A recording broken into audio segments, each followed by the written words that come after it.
May prank kayong kaibigan ko kasi yung parang naisip ko na lang na i-prank ka siya. Kasi yung lagi na lang sila nag-ano sa akin. Kaya i-prank natin. Kasi punta na tayo sa account niya. Dito na tayo. So, ayun siya.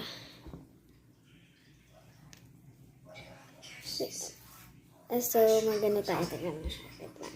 Iyan ako lang. Wait ka.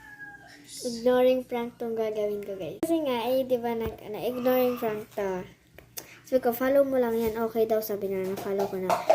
Sabi ko, wait lang. Sabi ko, puro ka na lang, okay, wala na akong nabasang ibang salita na sa'yo, kundi okay lang nabasa ko na galit na ako sa'yo.